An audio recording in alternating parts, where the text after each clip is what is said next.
Hi, Misha here, and did a overview video looking at the final 5 ships in at least the standard collection from Eaglemoss and the Star Trek starships, and I've been kind of going and doing a closer look, and now we get to the very final issue, 180, the Borg Cube as seen in First Contact. And in the past we received this gift cube, which is obviously a large version, and it is from really supposed to be a kind of a inspired by the Q Who and Best of Both Worlds cube.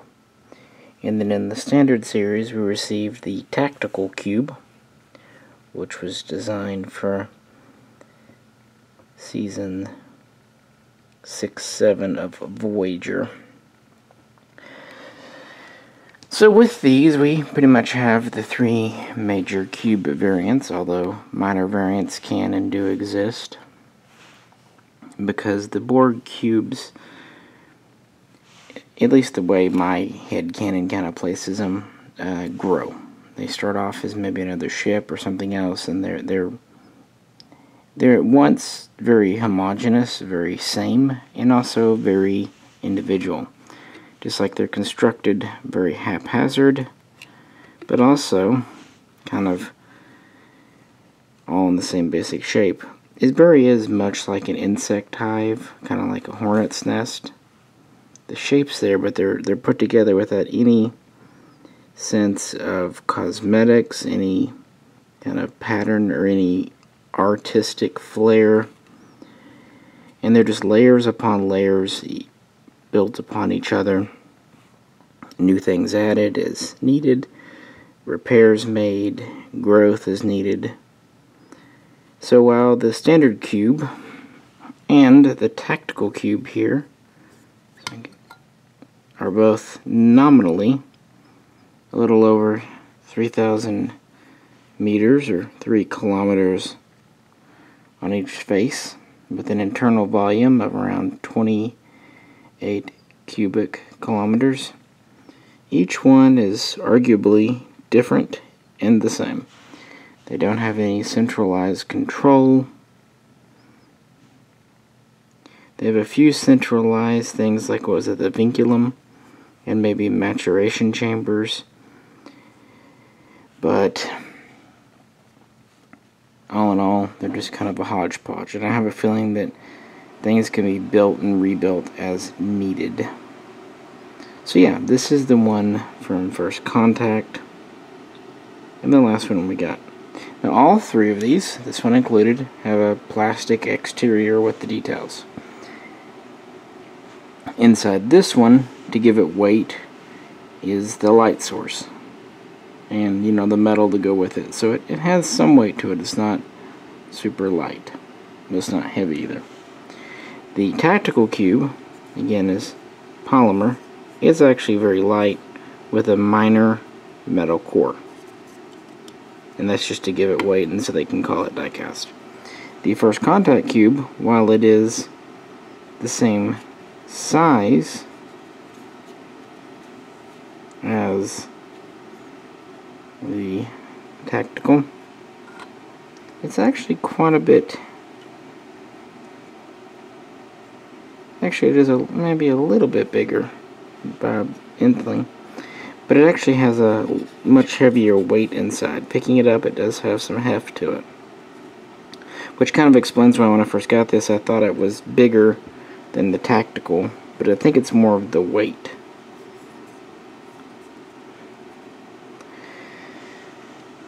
So where are we at? Well, let's just talk about the model and the Borg a bit. When we first see the Q Cube, the Borg were meant to be introduced at the beginning of Season 2. As this was famously known, they were meant to be an insectoid race, with the little neck creature things from Conspiracy being their kind of scouts. But through production changes and whatnot, they became the cybernetic zombie slash... Well, they're basically cybernetic zombies, but they had kind of the mindset of a hive. So that they maintained the hive mentality, or collective. And I think that really influenced the ship. It definitely has a biomechanical look, even the first one. Although, in the beginning, it was much more heavily skewed toward mechanical. And it was, even the Borg themselves were very hodgepodge, with stuff stuck on them, but they weren't gross or anything. Their skin wasn't all, they were just pasty-faced and dead-eyed, but yeah, that was kind of the limitations of the makeup of the day, to be exact, and just how they were perceived. And the way they made the original cube, and it was a physical model, not just a matte painting.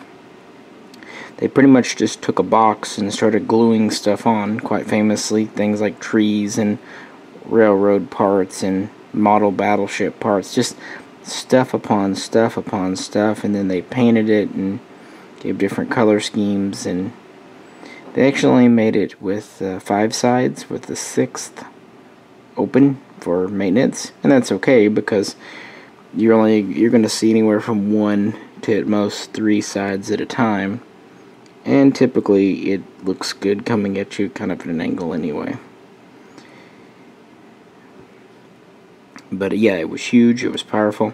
Interesting, when the Enterprise first encountered it, the Enterprise did some damage. Their photons and phasers damaged the ship, at least superficially.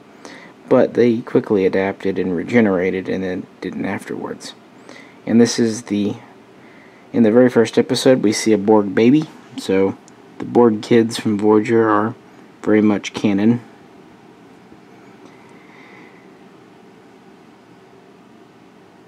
And in the beginning, the Borg were interested in technology.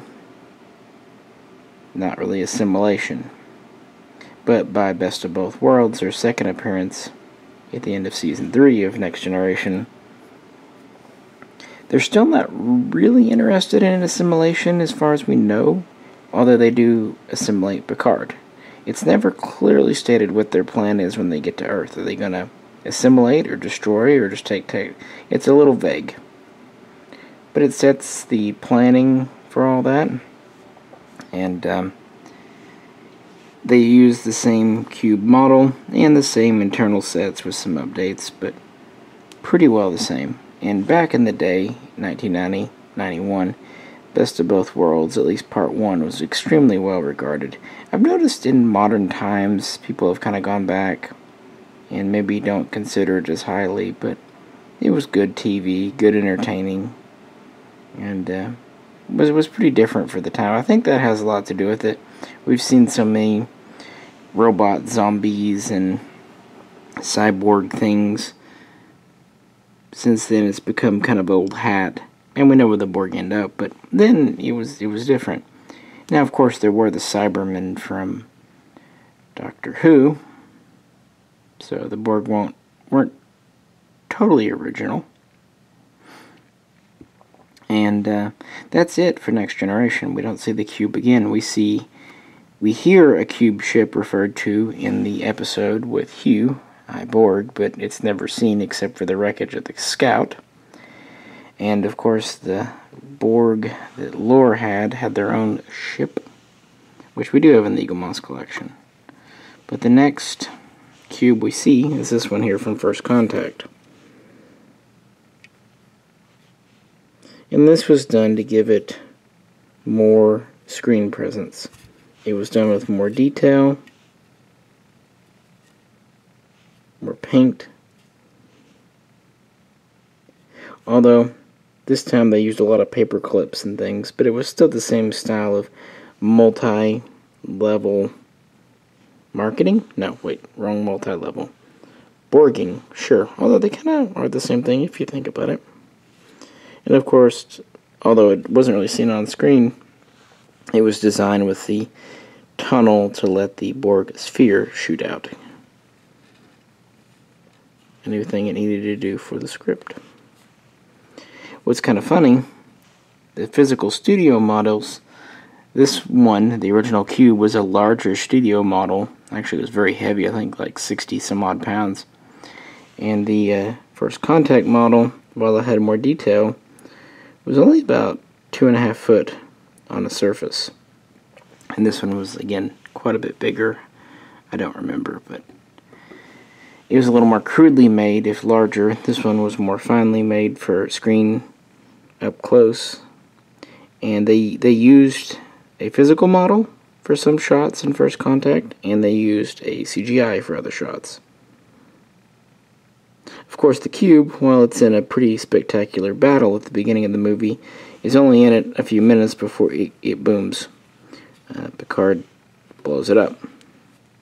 And then it, of course, launches the sphere, and then that ship, actually, come to think of it, blows up pretty quickly once it goes back in time. So Borg ships in that film don't live too long.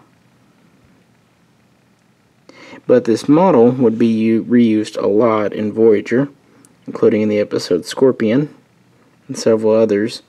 And of course in Voyager is really where the Cube is seen a lot more, both internally and externally. And they pretty much just used the standard Cube and the sphere for nearly 3 full seasons before finally introducing the Technical Cube here at the end of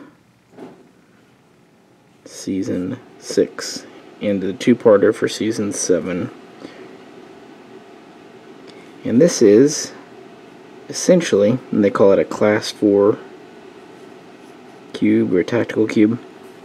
It's basically a cube with armor plating on the outside and additional shielding on the inside for sensitive areas, like the central processor or whatever they call it. Basically, they wanted something new, which I don't blame them, but they wanted it to still be a cube. So, yeah. Now, this was entirely CGI.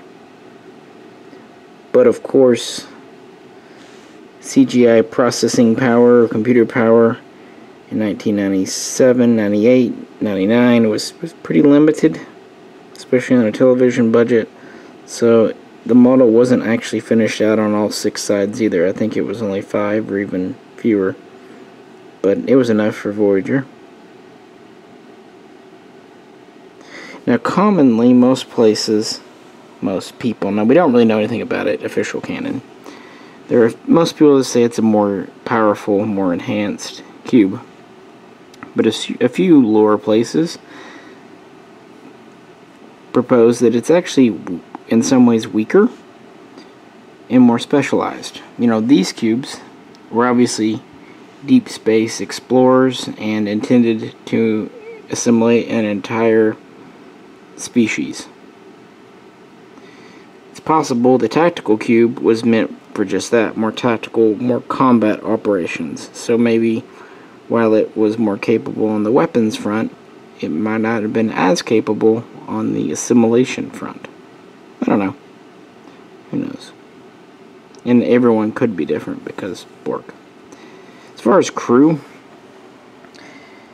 commonly accepted numbers are 64,000 to 130,000, although some are said to only have 5,000 on board, which just kind of puts pay to the different size cube idea, and also the idea that when they're going to assimilate a colony or something, they're going to have fewer on board, and then of course they make new drones.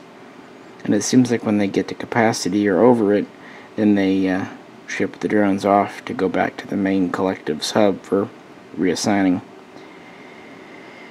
We see the original cube traveling at fast warp, but then since it gets from the place, I think it was System J25 in Q-Who, to the Federation, basically to Earth, in Best of Both Worlds, which is just over a year. We see this happening at a time when the Enterprise would have taken years to get that far. Even though we just see it at warp, we can kind of infer the retroactive idea of transwarp as having even been used there. And that seems to be the Borg's main form of transit. But they do have standard warp as well.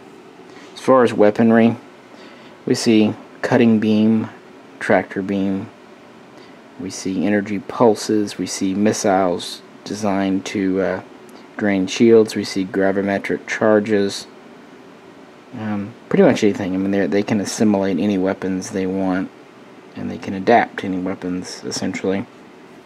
Except, apparently, transphasic torpedoes, for some reason. Yeah. I enjoyed First Contact. I remember seeing it in the theater. It was a good film. I mean, I get the complaints about the Next Generation movies, but on the other hand, I don't know. It would have been hard. I just don't think Next Generation was especially well suited to becoming films, frankly. The more slow-paced intellectual attitude just doesn't go to films. It's great. I mean, they tried it with Star Trek, the motion picture in 1979, and, well, and I like that film, but look at its reception. Anywho, it was enjoyable.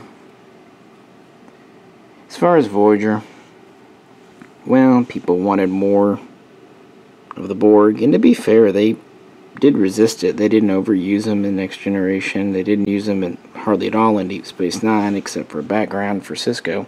So they held off using them, and they didn't even use them really until the end of Season 3. I mean, yeah, I know there were some flirtations with them earlier, but they held off for 3 seasons in Voyager, so I think it would have been objectively better if they'd made the Borg the final adversary. You know, Voyager seemed to have this notion of passing through different territories every couple of years.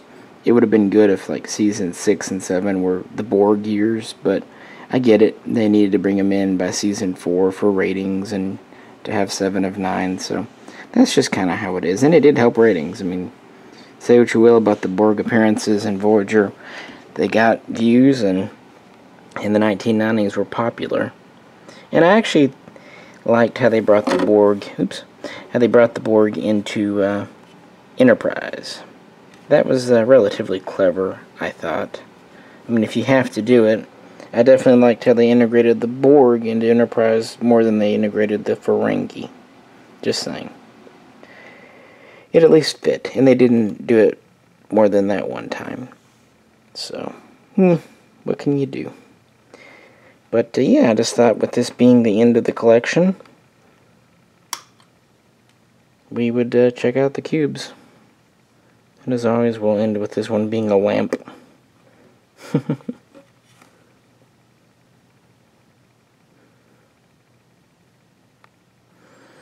Borg on Borg.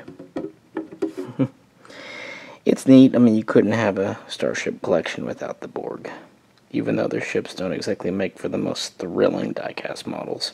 And, in fact, these are only die-cast in technical name. But there we have it. So, with the end of this, we're pretty much left to see what comes out in the bonus and special editions.